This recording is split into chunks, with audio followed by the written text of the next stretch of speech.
Hello and welcome to the Brooklyn Rail's 400th New Social Environment. Today's a big day, y'all. I'm Ty, a production and events assistant here at the Rail, and I have the pleasure and privilege of being your MC today for a conversation between Caroline Kent and Amanda Gluibizzi. We are thrilled to have the poet and Rail Special Projects editor and birthday girl Malvika Jolly here, who will read to close today's program. A few quick notes before we get started. We'd like to start by thanking the Dermot Company for supporting this month of the New Social Environment, as the Rail is celebrating its 21st anniversary this October.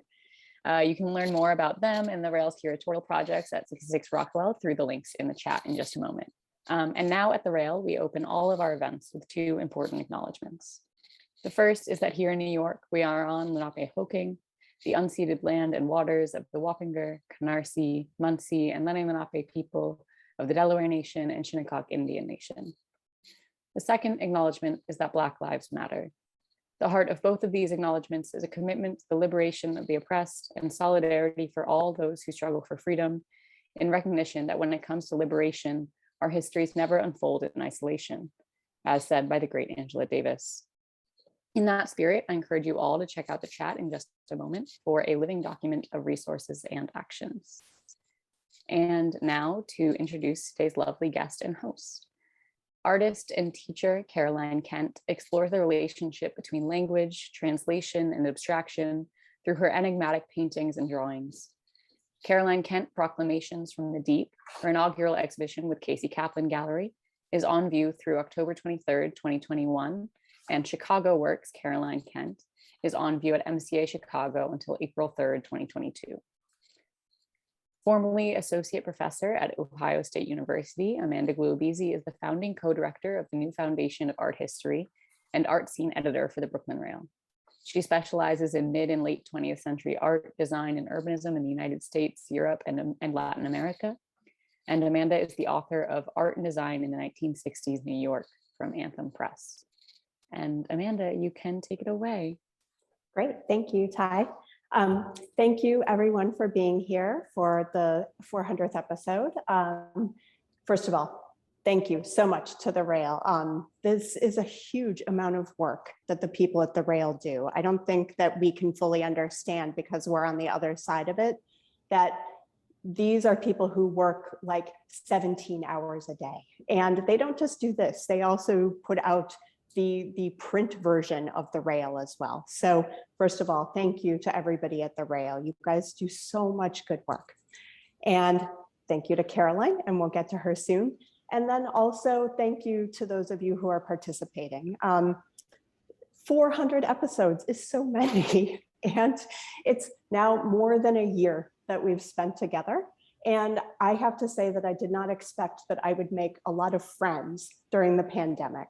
But because of these programs I have, and I'm so delighted by that. So thank you for letting me be a part of that. And thank you for all of the good work you do. So Caroline, let's talk about your work. You have 2 solo shows up simultaneously in different parts of the country. Fabulous. So we'll turn to the one in New York first. This is at Casey Kaplan Gallery, which I would call Eastern Chelsea, maybe. And it's called Proclamations from the Deep. So can you walk us through your show a little bit? And also tell us a little bit about the importance of titling to you. Sure. So what you're looking at is the second space in the gallery. You kind of walk through a kind of almost feels like a hallway that opens up into one room, and then there's a second room that you're led to, which is this room. Yes, this is the main space. Right when you walk in the door, this is what one would see. And I'll talk a little bit about the title to start off with. Proclamations from the Deep. It came out of thinking about the space of blackness that this visual language kind of sits inside. I've thought about this for so long, and thinking about how it is I understand that Black space to be operating in the work.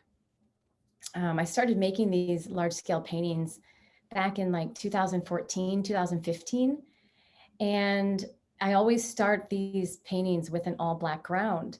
And for me, I've thought about how this site, I think of it as a site that this abstract painting language resides in. And I think about how this site is activated by this language, and that this site could possibly be this unknown, unlocatable space, which for me was an exciting way to think about it, because then this language is not tethered to a very specific location. It's not located to a geography. It kind of shapeshifts. And thinking about the kinds of places that exist in our world that are completely Black spaces, whether that's far out beyond the galaxy or under the ocean, places that haven't maybe been as illuminated, or we haven't illuminated them to the extent that we know of everything that occupies them. And so Blackness becomes a space I think of as the deep. And making this series of paintings for this show was an opportunity to again think about, what does this language want to do, and what does it want to express at this moment in time? And in making them, it seemed to me that they were very expressive, and they felt commanding, not only in their presence, like in their stature, because they're like 9 feet tall, about 7 feet wide, but the marks that I was making on the canvas, the shapes and the forms became very exaggerated, and they felt like they were proclaiming. It felt like a proclamation. And so a lot of these paintings will have, the one we're looking at right now really was kind of this over exaggeration of almost like handwriting that flowed through the painting. Mm-hmm. And thinking about what one might scrawl down in one form that becomes really overemphasized in another form. It felt like, to me, a proclamation of something at the very least, and a declaring and a decidedness as well. I had a really interesting experience looking at the Black paintings. When you first enter the gallery and you're entering into that little corridor space, there's one big Black painting on the left-hand side. I think it's through the crack under the door. Mm-hmm. And yes, this one. And when I was there, it was actually hanging incredibly flush to the wall. These are on unstretched canvas, just for those of you who are viewing and haven't been able to see them in person. And the light was also very modulated that day. It was kind of an overcast day like it is here today in New York. So the light was just very, very flat. This painting, because it was so flat against the wall and because the light was so even, looked almost like it had been inset into the wall. And so that sense of the depth really, really worked with it. It was kind of stunning.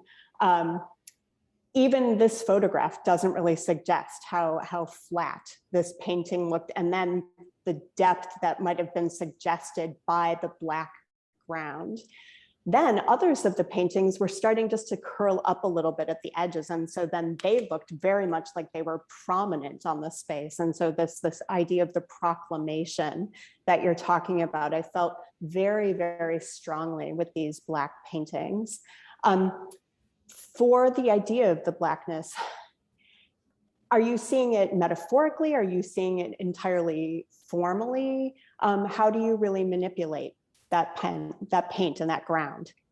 You know, I think it started off as a complete formal investigation. Mm-hmm. I had made a series or a small body of work where I had used an all Black ground, and I was fascinated by how color operated on a darker surface and a darker ground. And I felt like I had not spent enough time seeing that exist in paintings, especially like the formal play of color on that surface. So I still wanted to think about, though, like a more of an investigation or a case for why one would, only make paintings like this. And I started thinking about that Blackness more deeply and thinking mm-hmm. of it. I thought of movie screens, how image seems to kind of come out of Blackness sometimes. It's like a filmic trope at the beginning of films.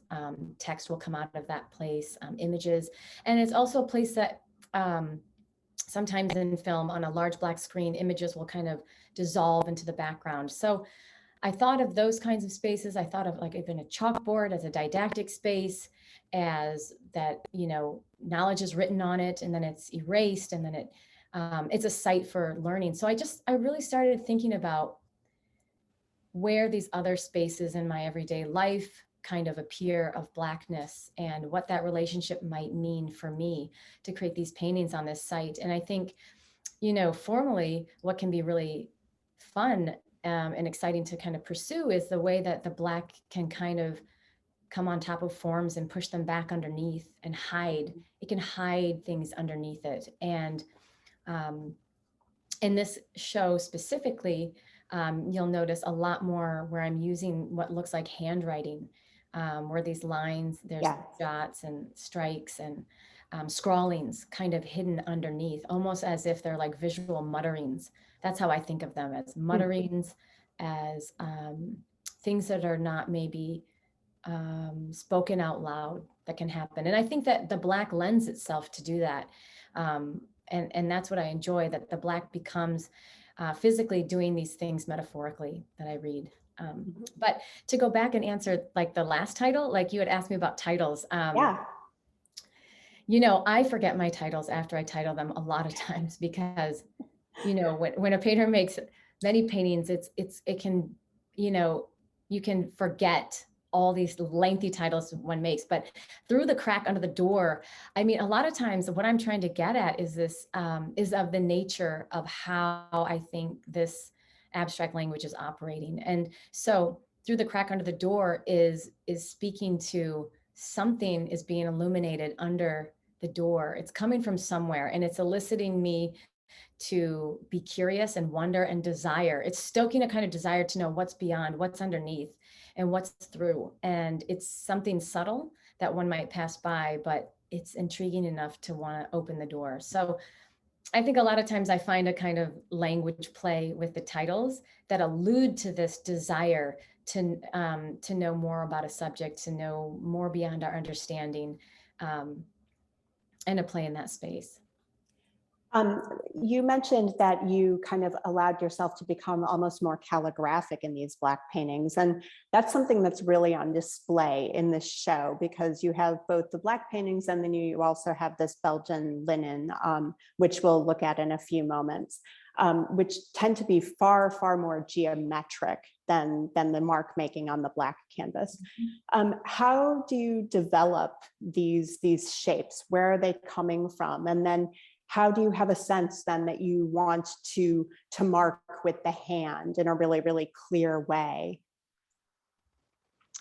A lot of my shape invention came from years of working with collage and cut paper. I really kind of strove for forms that, I mean, I think when I think about historically, I think of like painters like Ellsworth Kelly, many of the geometric abstract painters, where the forms were quite recognizable geometries. And I think I wanted to see if there were other kinds of forms that could carry a similar kind of presence and yet remain kind of in between a known thing and an unknown thing.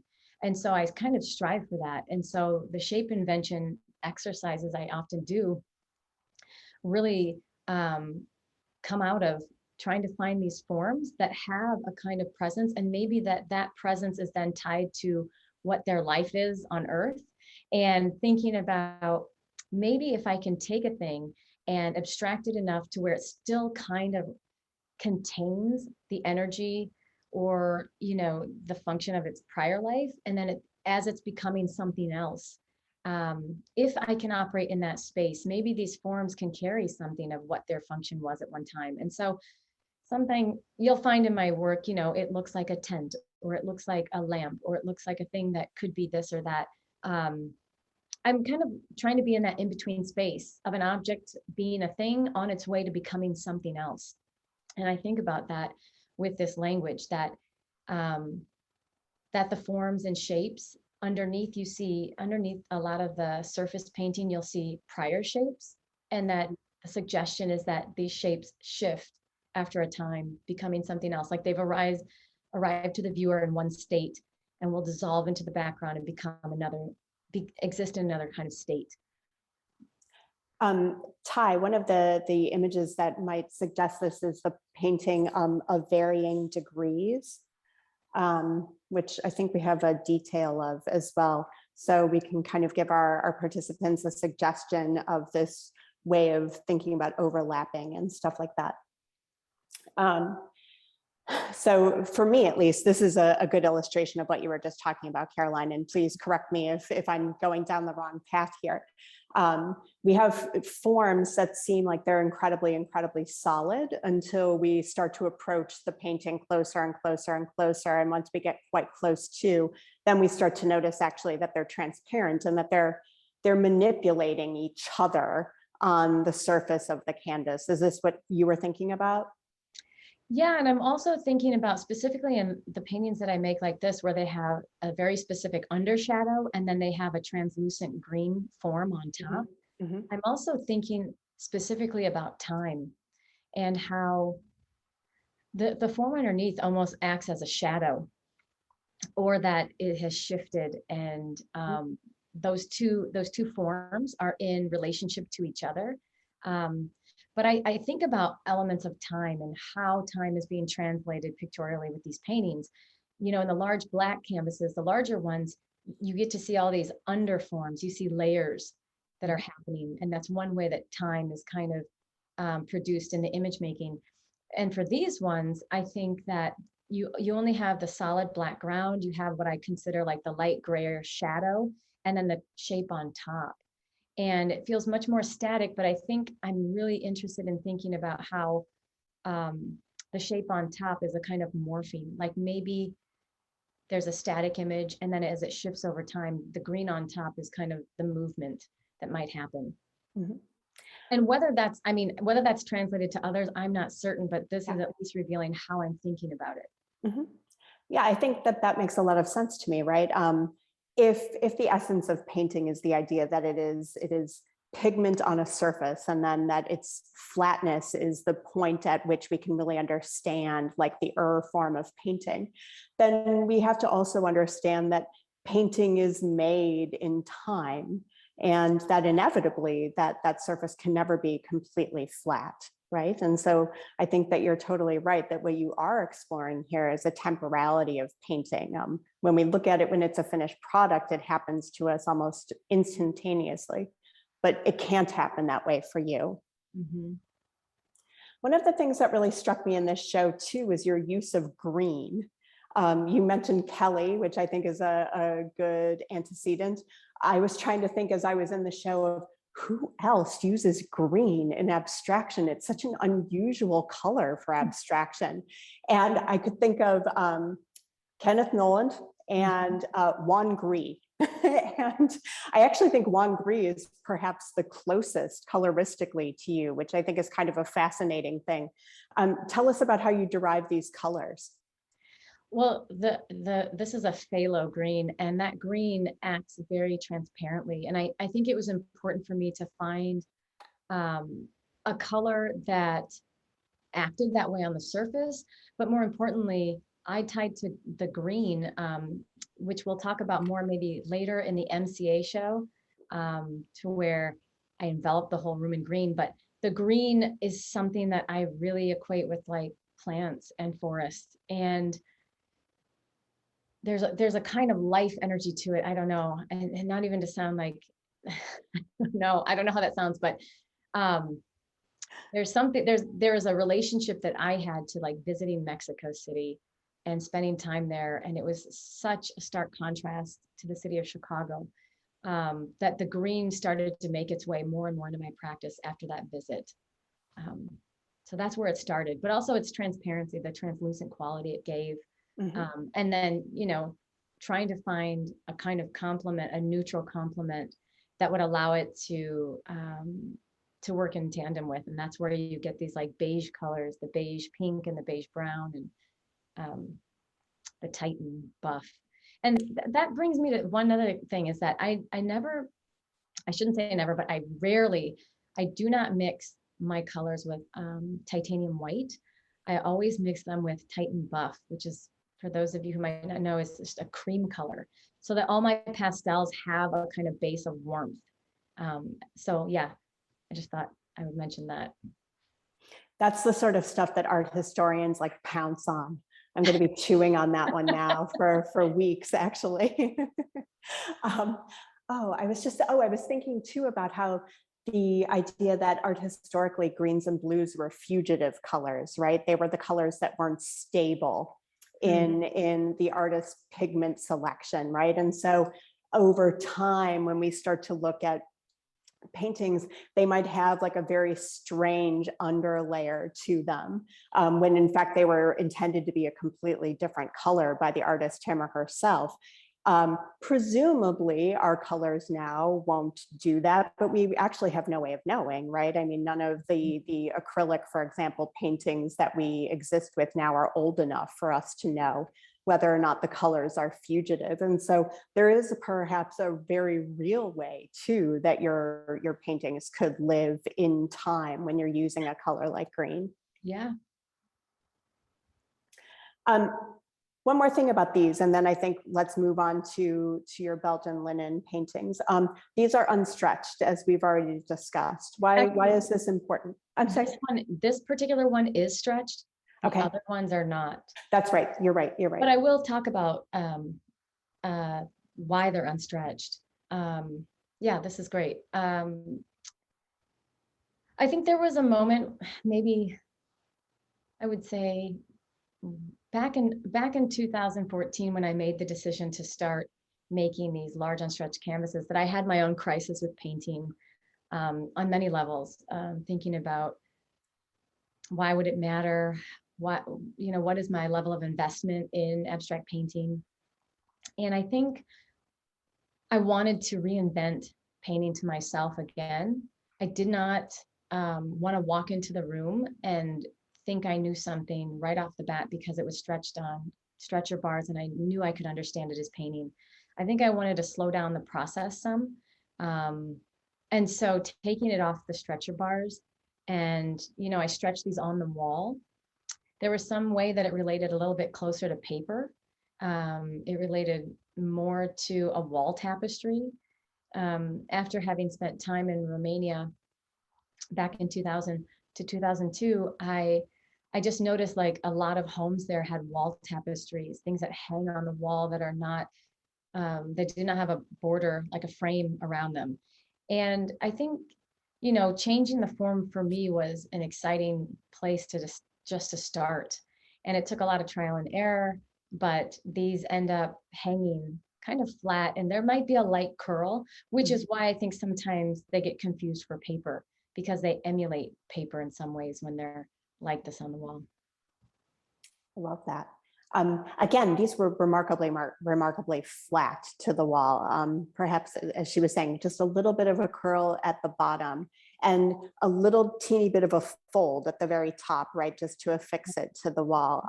And this like really, really elegant hang, such a beautiful way of conceptualizing a painting. Your Belgian linen paintings, however, are distinct from this practice. So let's take a look at these. These are paintings that you particularly wanted to talk about in terms of the Casey Kaplan show. So tell us a little bit more about these. So I like these as kind of this segue that we'll eventually talk about the MCA show. But one of the things I thought about with this abstract language that I've been inventing for a while, thinking about what forms really make up this language and how these forms are understood. And I never wanted to become trapped in a kind of way of working, that I become known as this artist that only works with a black ground. I wanted to be careful to not trap myself in that, and also think of strategies and ways that it would make sense for me to move to another kind of surface.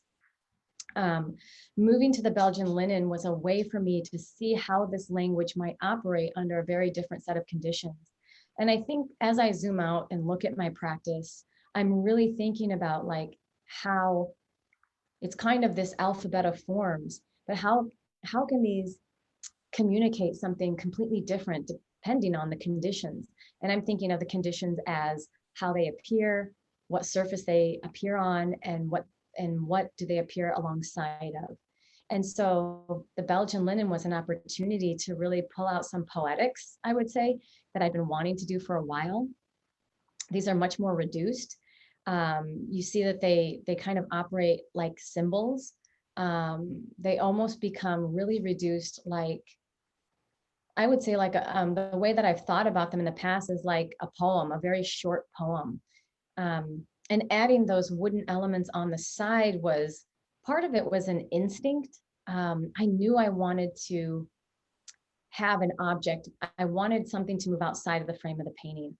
I've always had an expanded painting practice, and I wanted objects at some point, and I wanted objects that made sense in terms of thinking about it as a language. So placing the wooden objects on the outside of the canvas next to it became almost like parenthetical, where they are announcing that the information that's contained inside of them is very specific. And it might be in the same way we think of like a quote or a kind of information that is maybe like a subtitle or closed caption. I had other bodies of work that deal with those very subjects.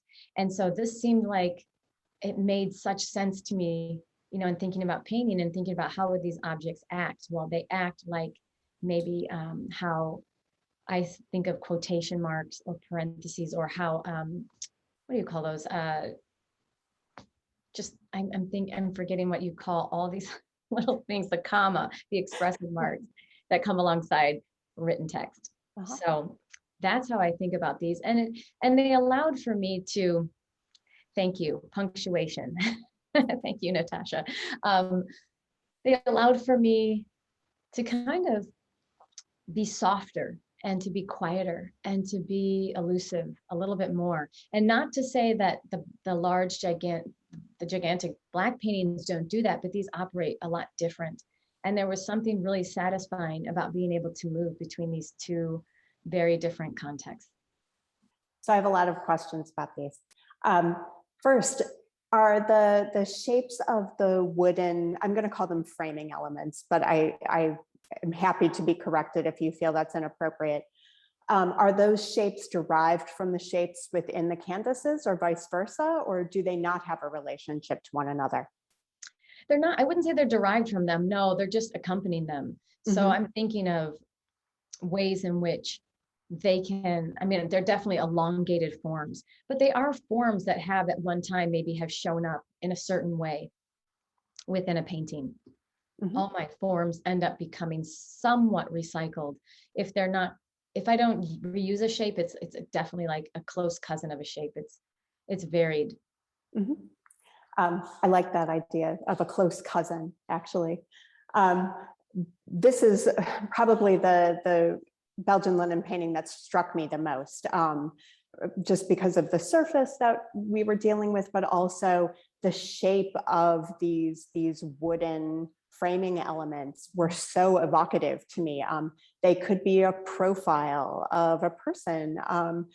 It made me start to think about all of the really wonderful abstract figure types that have been carved from wood throughout art history. So we could think about, for example, oceanic figures and the way that they protected people who carried them.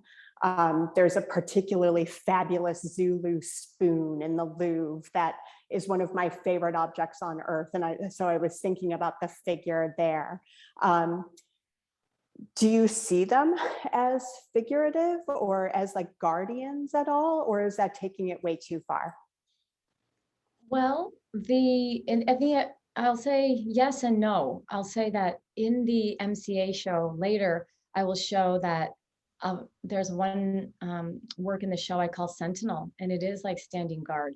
But for these, I think that the use of wood kind of lended itself more to a domestic kind of space. So I'm thinking furniture. I'm thinking of its relationship to what kind of wooden elements one might find around the trim of a doorway, on a desk, a bedpost, those kinds of things. Because I think the transition that can now start to happen with this work is that it can speak inside of a domestic space, you know, and thinking of where it might want to go. Oh, that's really interesting.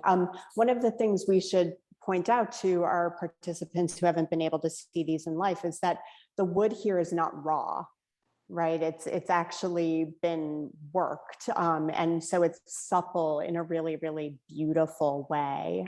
So here's a detail that I took while I was in the show, mostly just to show the surfaces that we're talking about. And so here's a really good example, right? The wood has been finished, it has been cared for in a way that's not like a bricolage sort of aesthetic.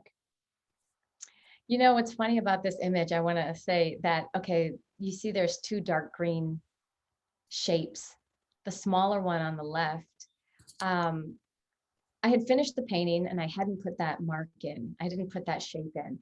And there was something showing up on the canvas that when I photographed it, it showed up and it looked like a mark that had been left. It looked like a problem. It did not look like it belonged there.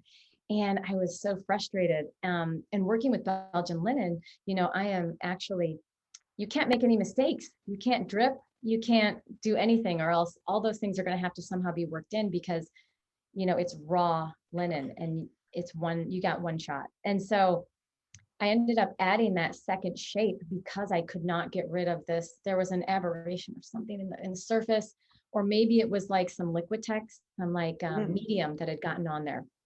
And so that was my first time trying to figure out, okay, I think I've gotten to this point in my painting practice where I can't think of things as holding me back. I just have to work with them. And so I always get really nervous making the Belgian linen because you can't, like I said, you can't get any paint anywhere else. It will, you know, you can't erase, you cannot go over like on the other ones. So I think of it when I see this one, like adding that second shape was actually to cover up something else, but it was actually, I mean, these are the things I actually like to learn about when people paint, because, you know, you get a finished product and you think, oh, everything is so pristine and everything was perfect. It looked like you painted it in one, you know, sitting, but no, there were some things that happen and you have to work with them. You have to modify at times. It's so fascinating to me that it was because you were in the act of photographing it that you actually started really noticing this flaw that you identified. One of the things I would point out too in this detail, it's kind of hard to see, but the wooden framing elements are not just butting up against the linen, right? They're a little bit to the side. So Ty, maybe we can just show a full image of one of them just so that we can see it. So one of the things that these framing elements do for these Belgian linen paintings is they provide the opportunity for negative space, because otherwise, these paintings might actually seem constantly like the elements are being placed onto the canvas, as opposed to the black paintings where they look like they might actually be like varying between sinking in and pulling out. Is this something that you were interested in terms of using the wood with the linen? Definitely. I'm thinking, like, especially when these forms often start off, like only for these ones, for the most part, I'm assembling them by working two-dimensionally. So I'm cutting these out of cardstock. I'm cutting them out of note cards.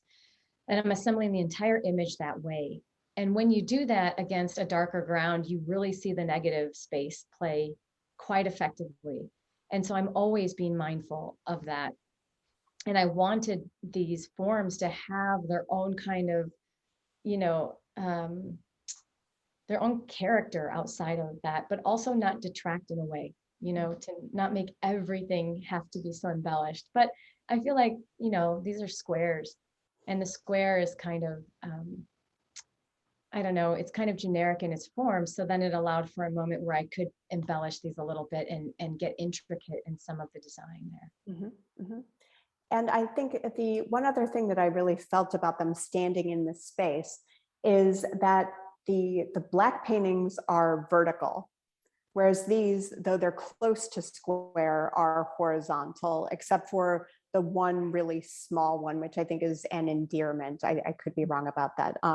It's the two-piece one that's kind of arranged vertically. So here too, we're talking about a totally different change in format for you.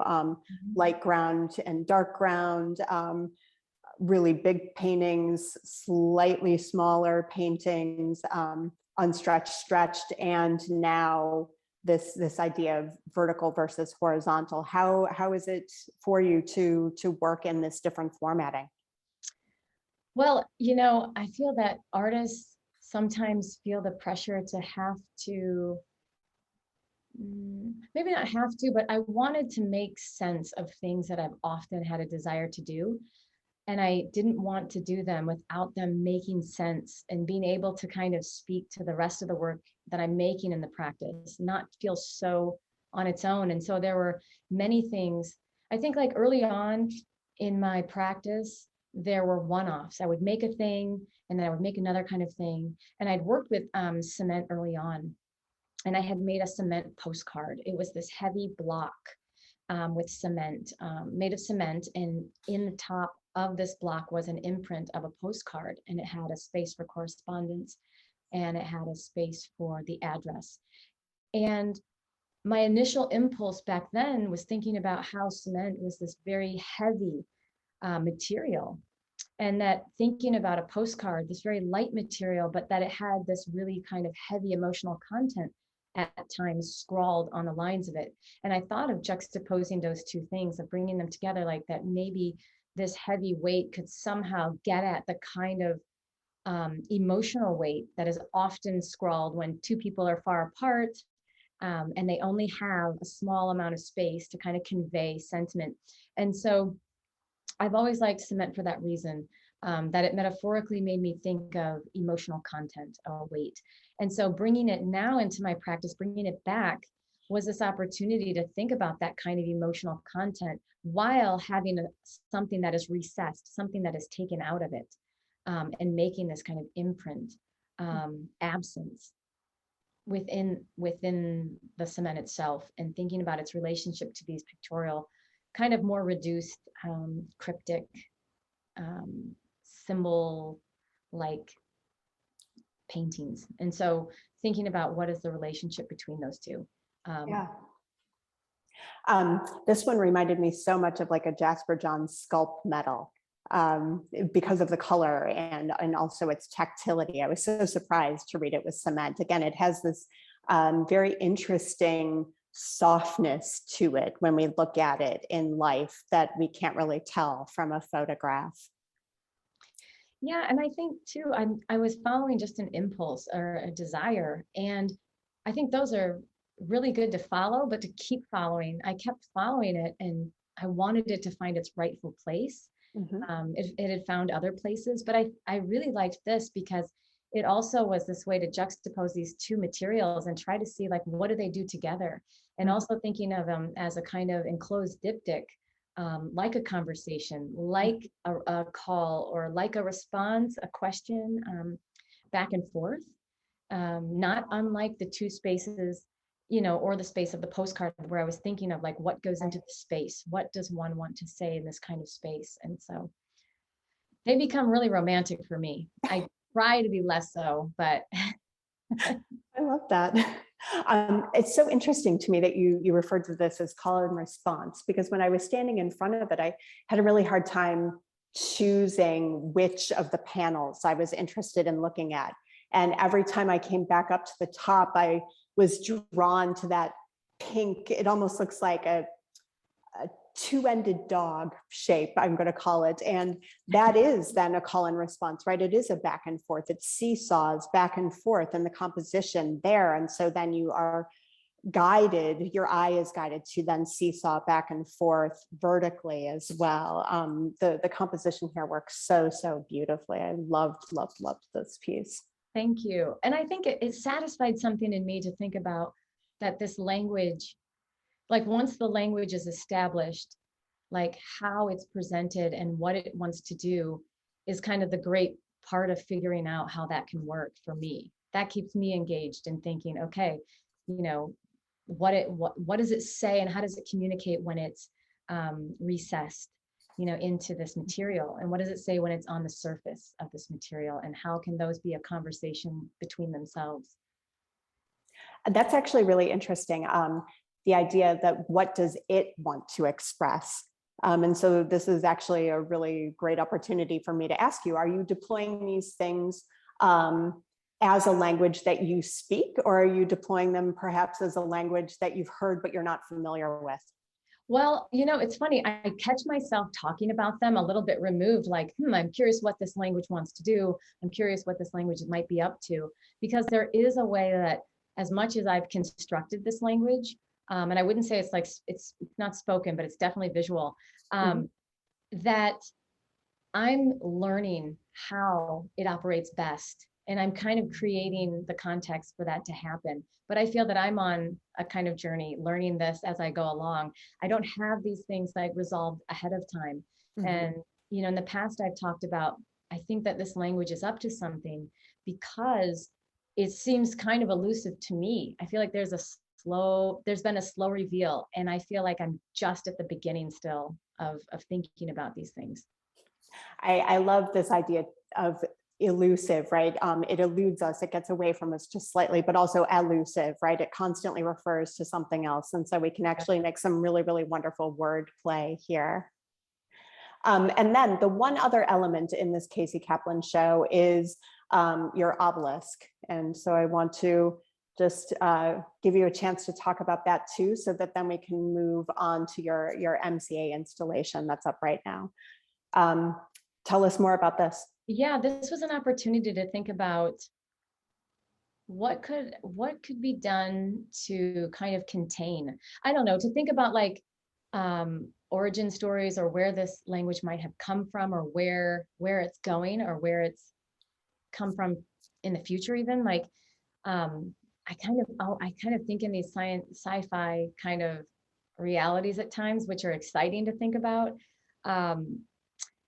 But thinking that like this object kind of contains on its surface all these different forms that maybe potentially could be telling us something about where these forms come from or why they are.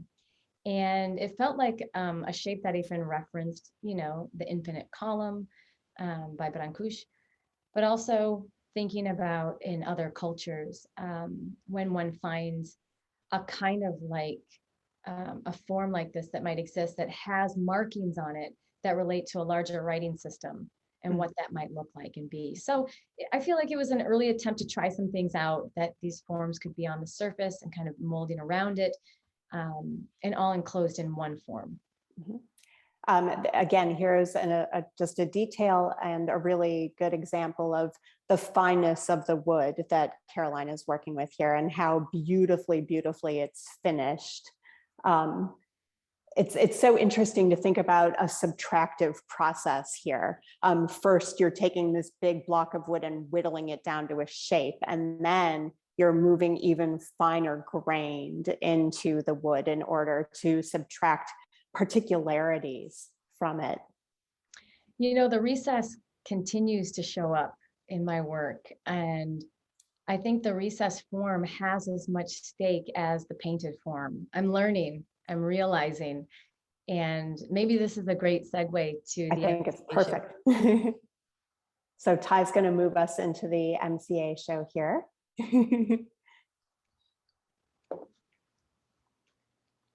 There we go. So tell us more about this. So before I get to the recess forum, I want to say that the MCA show was really an opportunity to think about very specific conditions in which this abstract language might take up space in. And so for this show specifically, I had created work before with this framework, but the framework for this is these two identical twin sisters that communicate to each other through making art objects, things that might be found in the home, or just things that they might make. And they kind of telepathically and empathically send them to each other. They're made with each other in mind. And the reason I used that framework was because I wanted the opportunity to, I don't know, create a set of conditions that would be exciting to work within, and also to see what could be made, like how would this language then operate differently. And I drew on my past experience being an identical twin myself.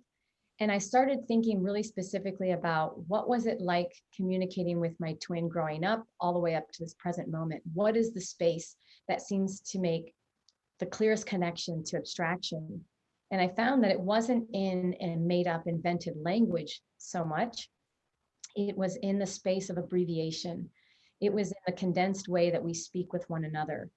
It was in the reductive way that we don't have to say a full sentence before it's understood.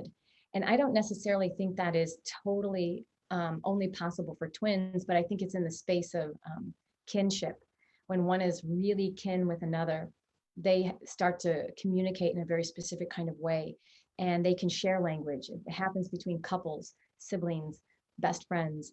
And so in that space of abbreviation, I found the condensed form and maybe the more abbreviated way of working. And I think of it that way as opposed to thinking of it as minimalism, because I don't think it's minimal, but I do think that it's condensed.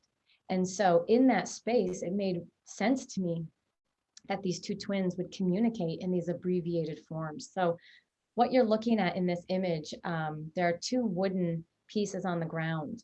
And those were I had those fabricated from actually just cut paper that I'd made. I made these cut paper model forms, and I really wanted to see them translated into another material that would then speak to a more domestic space, a space that these twins might be living in.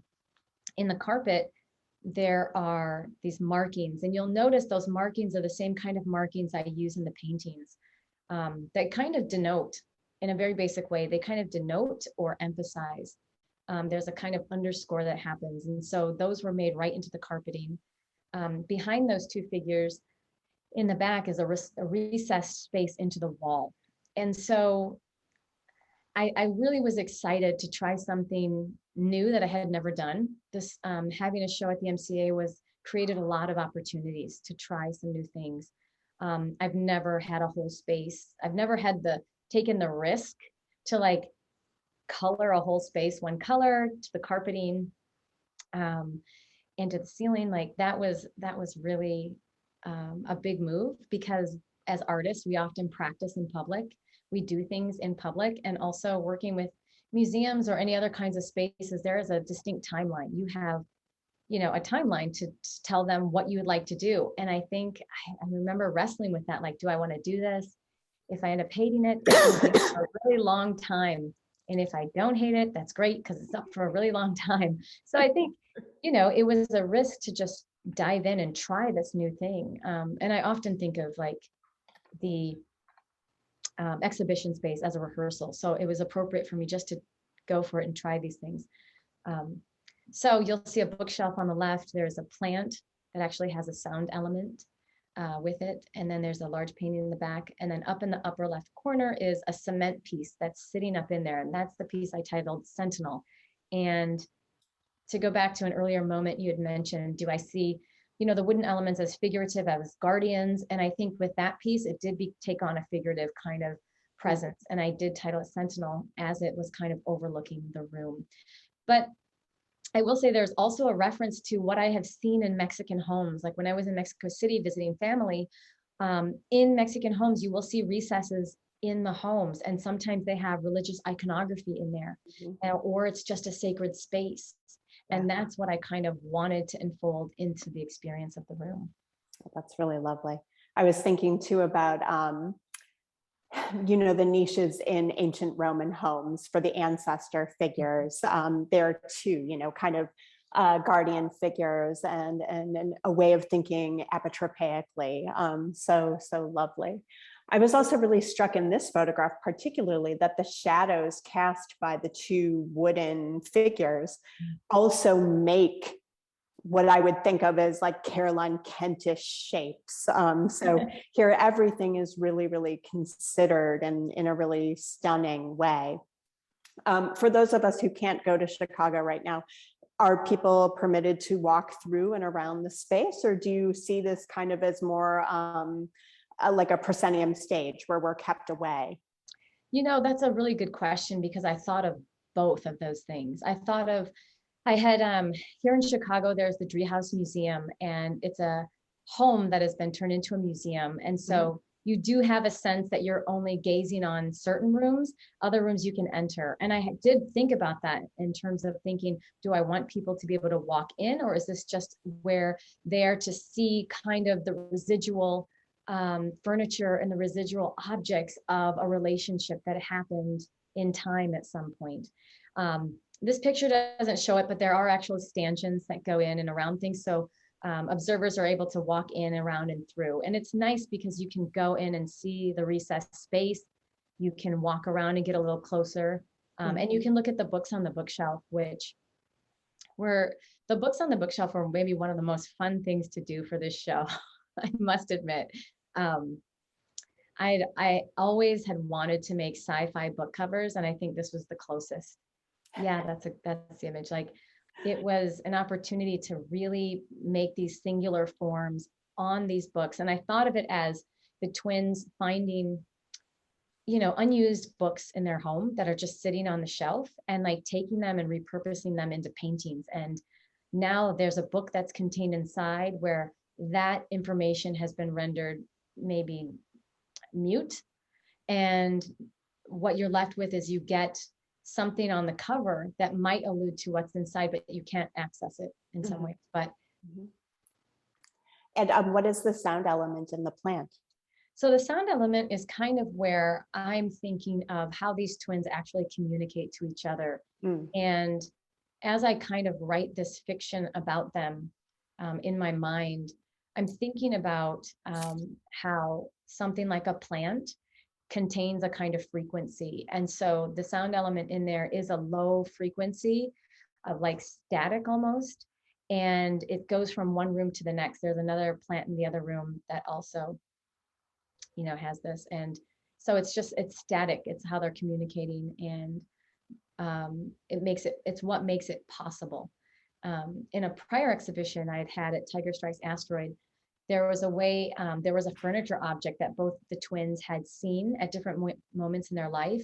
And that became like the psychic point that kind of grounded the exhibition. But it was also that they were both thinking of a certain thing at the same time as a reference point. So I'm always thinking of this in terms of the narrative, and thinking about the ways in which magical realism can kind of subtly bring itself into the room. Do you identify with one twin more than another? No, I don't. I try to not create them like yin and yang. I try not to make like a strong dichotomy. I try to blur. Probably because as a twin, people are always like, you're this one, and she's this one, and you're this one. And it's always like this. It's never like this. It's like one is here, one is down here. So I try not to create that hierarchy, and I just let them actually blur, because as one might take on the other one's way of speaking, I blur those lines. Oh, that's so interesting. My husband is also a bizarre form of identical twin, and they have what they share, they call the most annoying noise in the world, which is in fact quite annoying. So I was thinking about the fact that these two twins want to communicate. Or is it just inevitable that they must communicate? Oh, it's is it part of their being? Okay. I think it's just innately there to communicate in a very specific kind of way. I mean, I think of it as shorthand, and that's maybe where in the writing, the shorthand, when I think about my engagement and my encounters with my sister, it's not even just verbal, but it's also like the body gestures, and I kind of condense those all into this idea of shorthand, the shorthand that happens between and because of a kindred relationship. And I know, is this the installation also that has a desk element? Yes. Yep. So okay, tell us a little bit more about this as well. So I collaborated with the artist Nate Young on this piece. He does magic with woodworking. The way in which the shapes kind of come out in this piece, and I don't know if there's an image on here of the top of the desk, but the legs kind of accentuate these forms that I bring into my practice, and they also kind of relate to the forms that are found in the painting in the room. It's the small painting that's here in this image. And it was kind of subtle but there are inlays that look like the two hands at the top of the painting in the back that are in the surface of the writing desk. So yes, those forms appear as inlays in the surface of the desk. And my intention was thinking about these twins that sit down and want to write. So that the room was this room I thought of as the writing room, and the other room was like the reading room.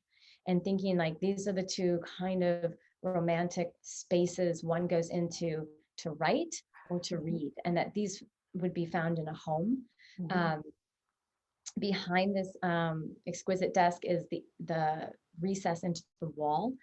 And that was the first time I had, desired to have a large form. It actually came about because there were things I wanted to do with the floor, and because of building code, they were not able to do that. So then I thought, okay, well, what else could I do? Okay, well, can we build it into the wall? And I got the green light with that.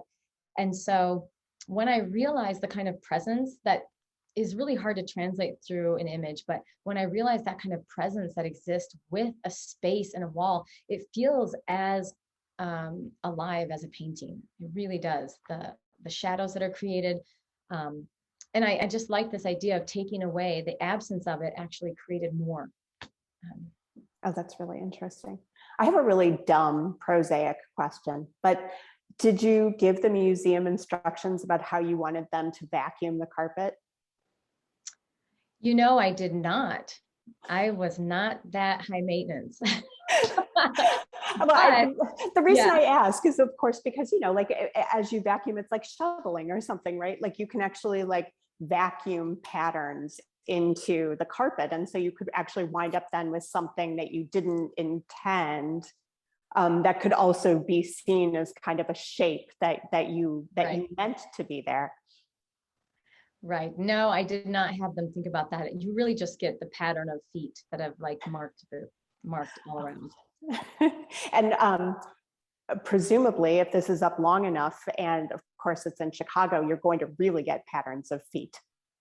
Yes, it's true.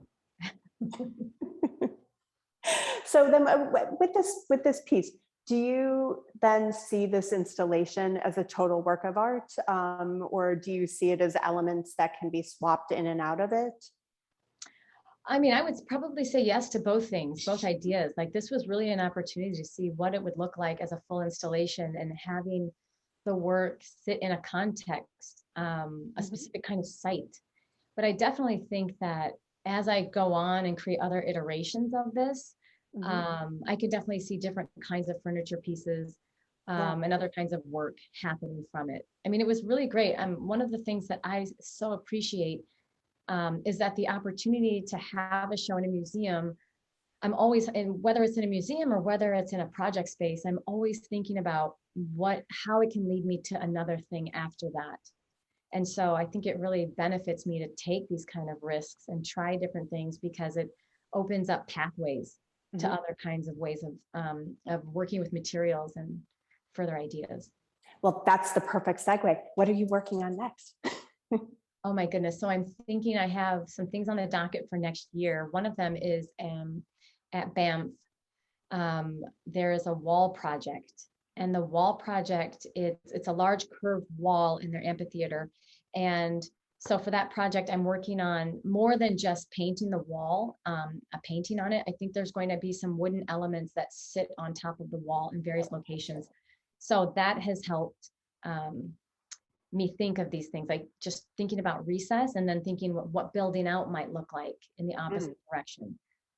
Things that I've done before in my past, but like I've always thought of this, like it is so important to like have early work that felt like failure, but to keep it, because I think later on there's a moment when those forms can then be sophisticated at a different point in your practice and then make sense or be more resolved.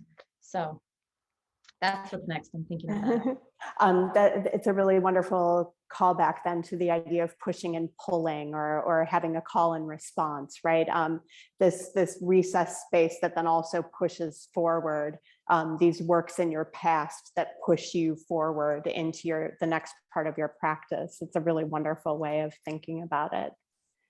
I'm going to ask a few more questions, and then I think we'll turn it over to our participants. One of the things that really struck me in your bio is that you mentioned very prominently that you're an educator, which I think is so vital to so many people's practices, but we don't often talk about it. And so I wanted to ask you about that. How do you view teaching and educating in your practice? This is a great question. I'm really glad you brought it up. I started a year ago here at Northwestern, and I teach painting here in the art theory and practice department. But I'll say that my early foundation of really understanding the role of teaching, mentorship, and apprenticeship came out of Minneapolis, working at an organization, Juxtaposition Arts. And I started to really understand back then, like the impact of being in an apprentice-like role, because it allows for so much more kind of transparency. And so it's something that I often think about when I go into the classroom. I often teach based on my own personal experiences being in the field. I think that's the most valuable thing I can give students, is that kind of transparency of like, here is what we're learning in the classroom, and here's how it happened and existed. Here's how it translated in my life in real time. And I also just, I have a, I have some great students. I really enjoy it. It's a lot of hard work wearing so many different hats. But it's also so rewarding, because as I'm teaching, I'm actually learning a lot about my own practice at the same time. Mm-hmm. And it's kind of a two-way street of me giving to them, but then I learn a lot. I learn a lot in the way that they're questioning and thinking always comes back to me. And I account for answering those things based on the critical way in which I'm living out my life. And so it's a benefit. Oh, that's really lovely. Teaching is such an ethical practice, I think. One of the things that Caroline hasn't mentioned to us is that she actually is in the midst of a very heavy teaching day. And so she's popped in to talk to us in between her classes today. So this poise that you're seeing is stunning, because she's of course going to have to like run out again, which is kind of amazing. And then you mentioned Minneapolis, and this is something, of course, that you've mentioned in other interviews, but you also brought it up yesterday when you were talking about your bio, and that, like, one of the things that's the most important thing to your understanding of yourself is that you're from the Midwest, and you were trained in the Midwest, and now you live in the Midwest. And from a small town too. Obviously now you live in Chicago, which is a large town, but there is this sense of being for you. While at the same time, in this interview, you've also mentioned traveling in Europe, traveling in Mexico. So can you talk to us a little bit just about place and how that informs your practice? I think being from the Midwest gave me a sense of space and freedom in space. In some ways, the small town, it's a rural town, Sterling, Illinois. And the space there, my backyard opened up into a large field. And I often felt a kind of freedom there to dream, to imagine.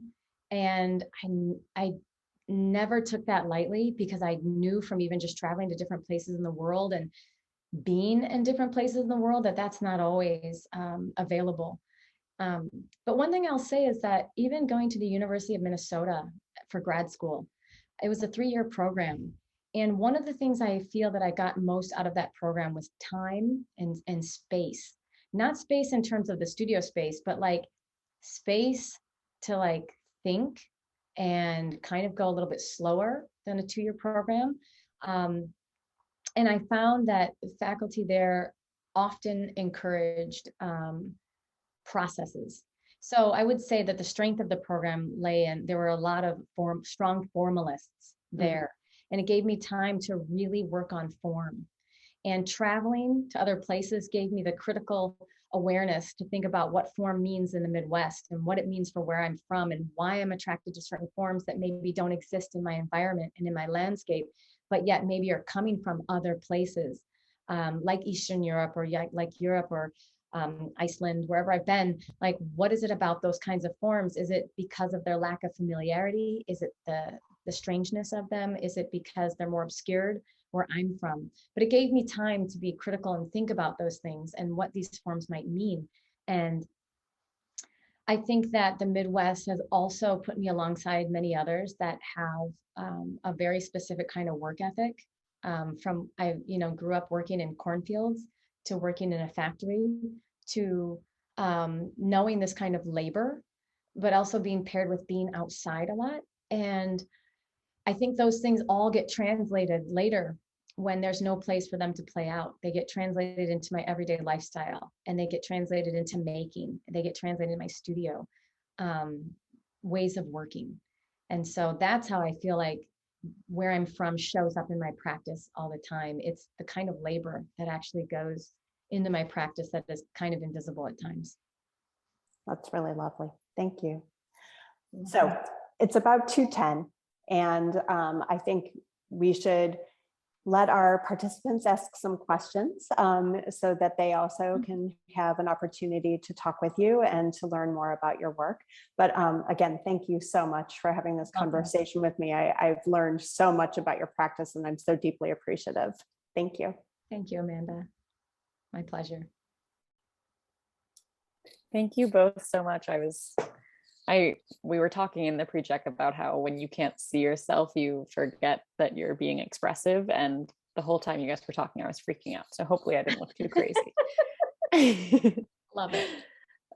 We are going to have our lovely Q&A, and we're going to go to our first question from Rail superstar Lynn Crawford. Lynn, you should be able to unmute now.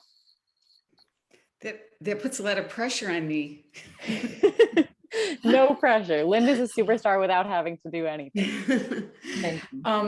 Thank you so much for this amazing talk. And when I read the article in the New York Times about you, I loved it. And I wondered, I'm a Detroiter, so being in the Midwest, a lot of times we don't draw attention to ourselves or to things. So I always look at Midwestern based things sometimes as a kind of an undercover, like almost like an undercover detective, where if you want to come, you got to spend some time looking, you know?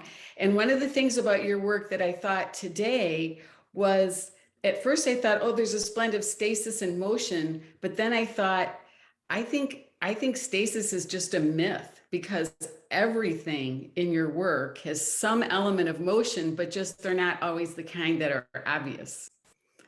I like that observation. And I like that you mention kind of undercover, because I feel that like there have been things I've done where I'm not necessarily putting out there all that it took to go into doing that thing. It kind of arrives like, okay, this is it. But if you ask me, then I'll tell you, well, when I was doing the paint school program, I was flying in every day after I was teaching. I was on a train to get to the class, and I would walk in like, hi, everybody. But it was like, I've been traveling and my day started at 5 a.m. and I wasn't really acknowledging that. And I don't know if that's a Midwestern thing, but that is exactly how I operated then. Cool. It's like you don't draw attention to the labor, but it would never exist without it. Yeah, it's wonderful work. I love it. I hope to get to see the show. Thank you. Thank you, Lynn. Thank you, Lynn, and thank you, Caroline. Oh, yeah, we're going to go next to a question from David Rich. David, you lovely. should be able to unmute now. Fantastic. So glad to see you here, David. Hey, great to be here. Deep calls unto deep. Yes, it does. That's what painting can do, despite everything. It's so cool to see the way that your process allows the paintings to take on emotional weight and content for real. And that only happens when you're willing to live your life in such a way that you engage in real call and response, deep listening, keep the language abbreviated to leave that space for your new inquiries, each other's thoughts. It's not about shutting down. It's not about, putting the thought into a box. It's about opening up and actually making painting useful as a form of like sort of intimate communication, or I think of it like kinesthetic truth telling. Yeah. Comes right out of everyday life, but becomes viable just by a certain respectful engagement with what is possible. I don't see that too often. Well, thank you, David. Yeah. Thank you so much. Yeah. I appreciate you. Mm-hmm. Right on. Thank you. Thank you so much for sharing those thoughts, David and Caroline, and for being willing to do so right on the spot there. And now we're going to go to a question from my colleague, Nick. Nick, you can unmute at your will.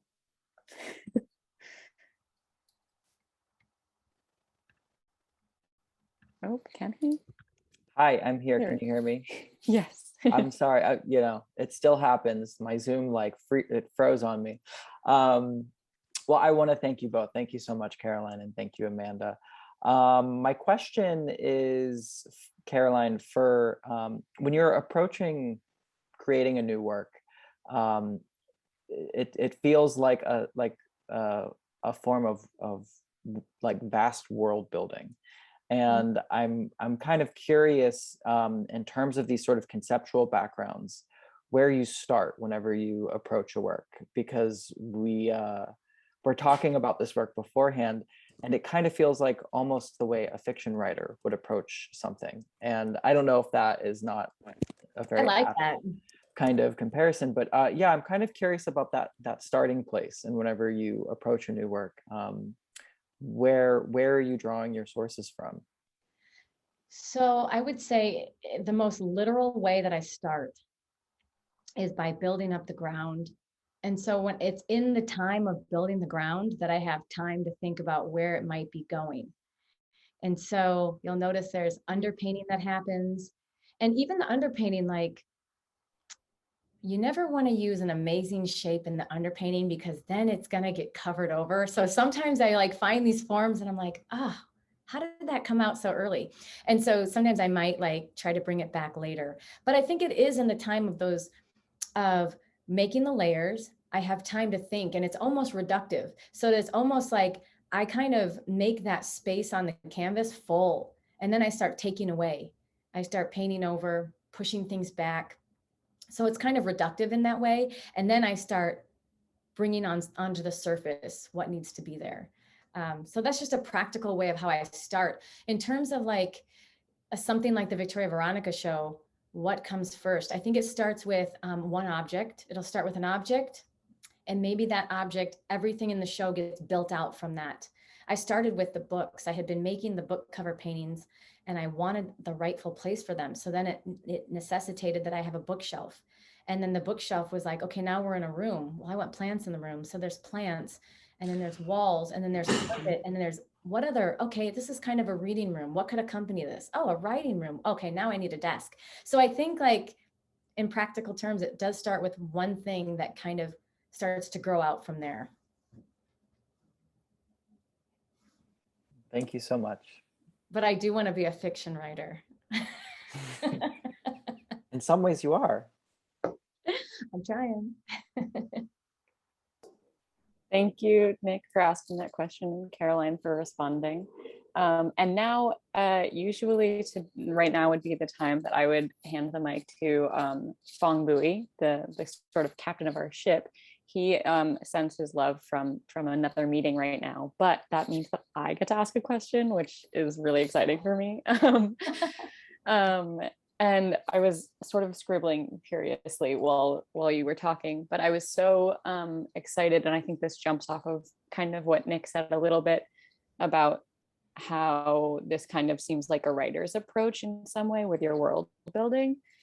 And the way that you talk about this work is so language-based, the way you were talking about the parentheticals and how you were abstracting language from the perspective of the twins and all of this. And as I was making the list of the slides to show for today, it felt like I was gifted this language and then was able to collage a poem from it, right? Because I was listing your works, and it felt like they were talking to each other. It kind of felt like floating language. There was,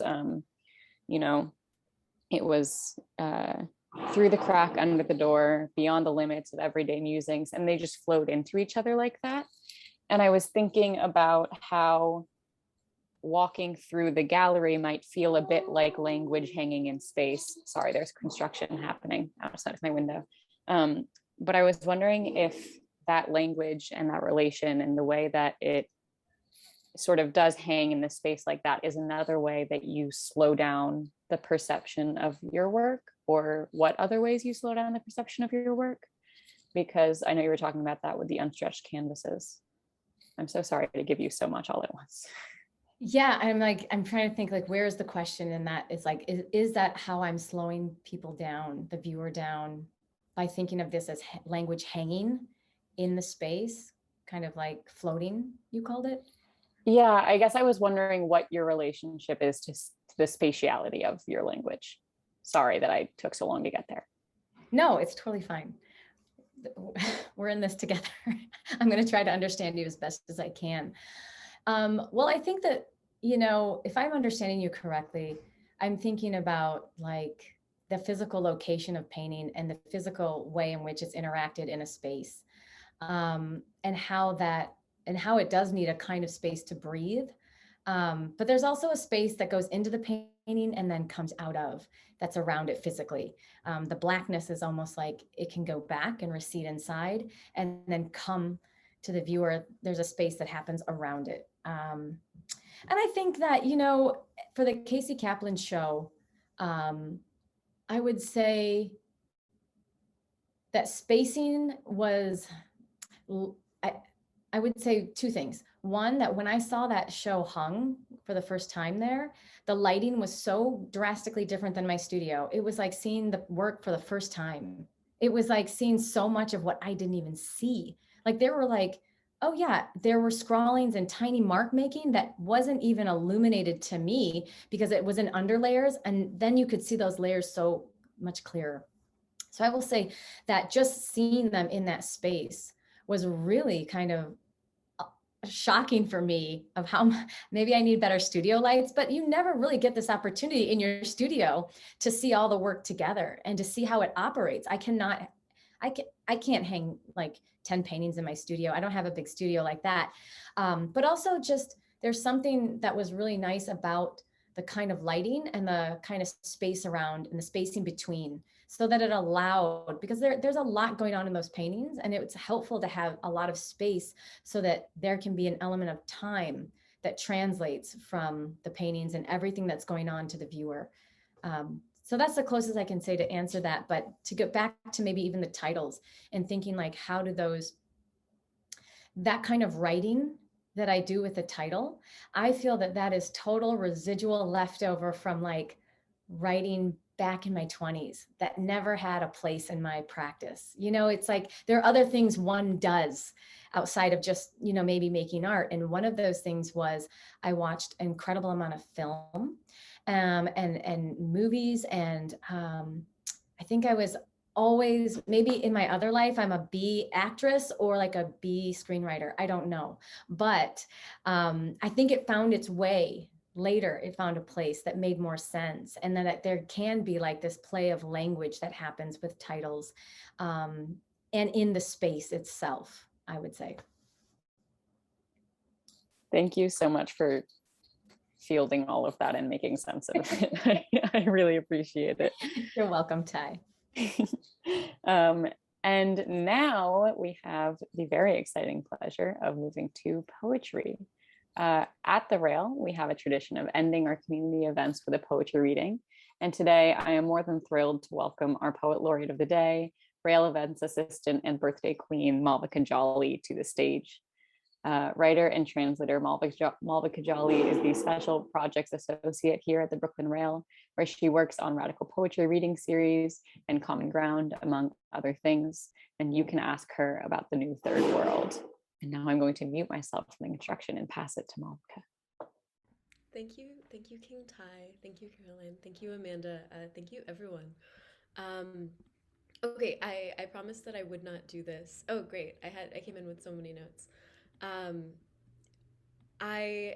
Caroline, I thank you so much for this conversation. It just feels like so resonant to me, like and I think to all of us in different ways. Like me in particular, as a girl from Chicago, traveling through the Midwest, getting to other places. There's just like so much that has felt so absolutely incandescently perfect, and like just like in really brief, like the shorthand of sisters, everything you said about the visual mutterings, and like I was looking at the work and I'm like, yeah, the scratches and the etchings, the unspoken things, which to me feel like very much also like in a way kind of like the unhomely colonial utterance that like the push of the people is like in the thing.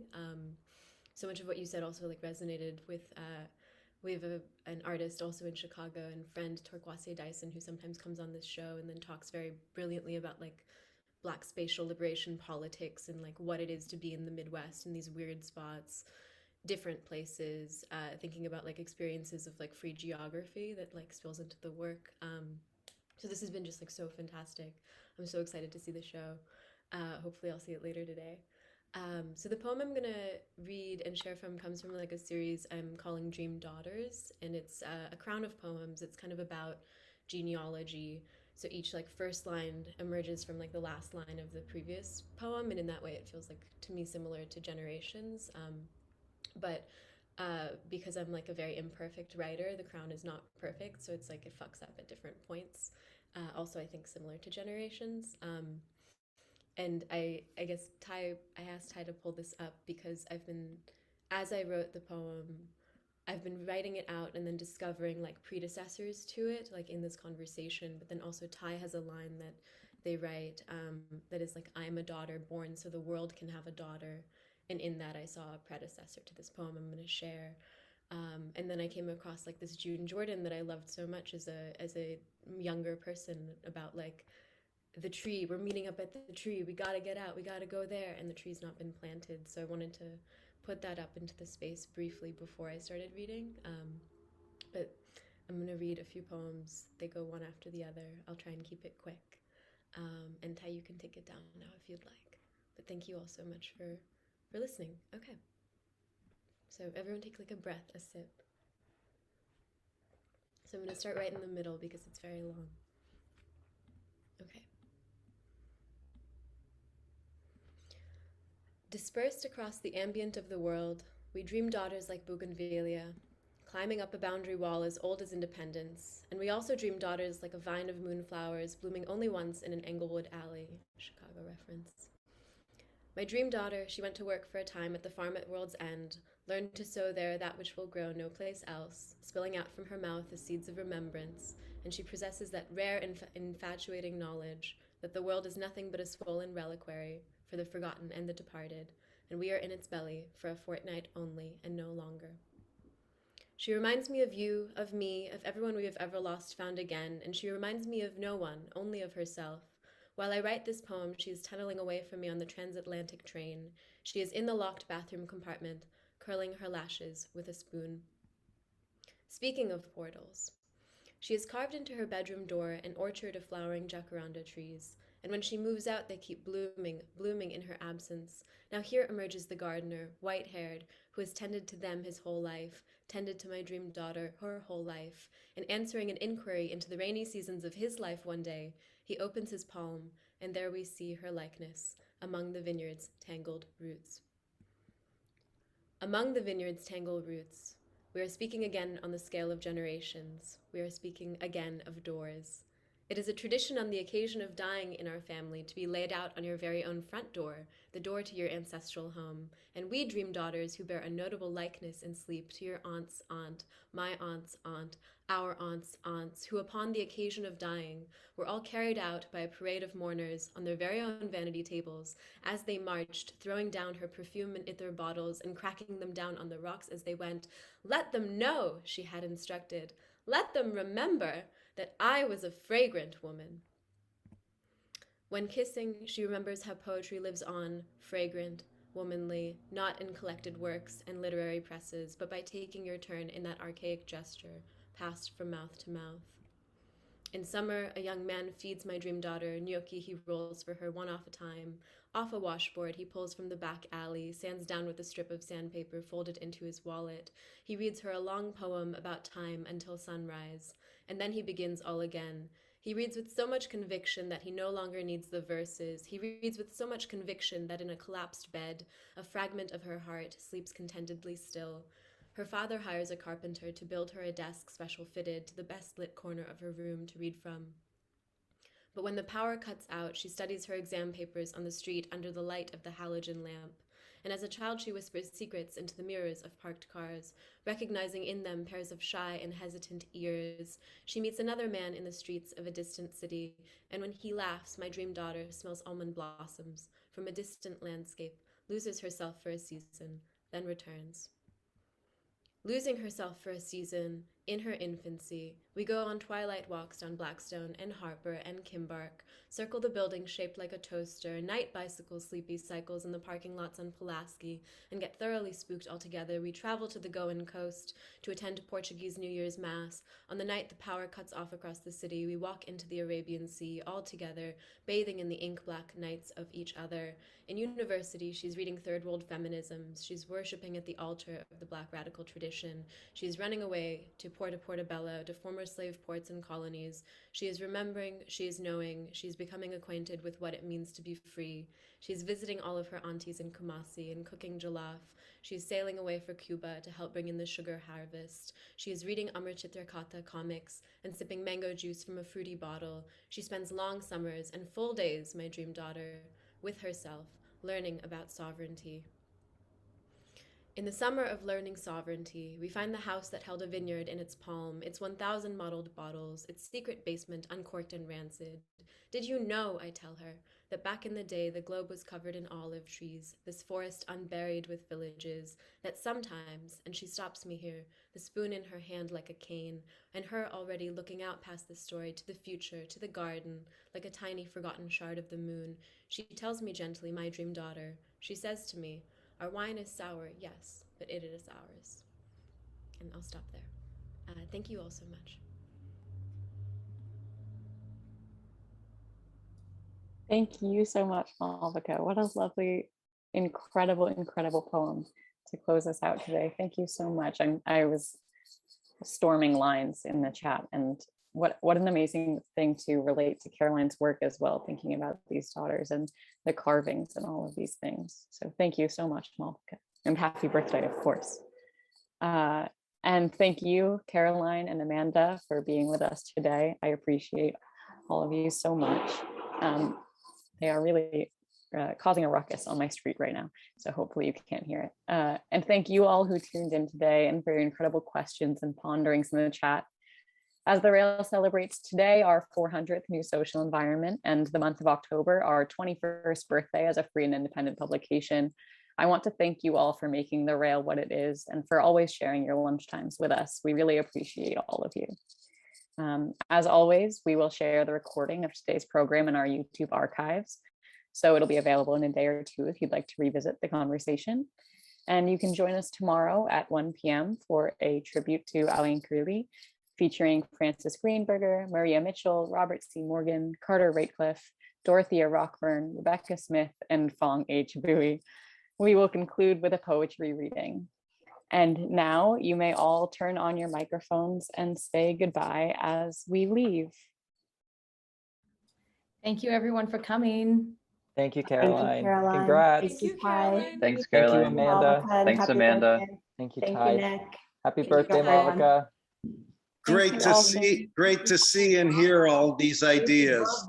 David, Does our hearts a world of good. Thank you. Thank you so much. I'm about to get off the call and sprint to Casey Kaplan, so. awesome. I'm so serious, I already looked up which. Oh, Awesome. that's perfect.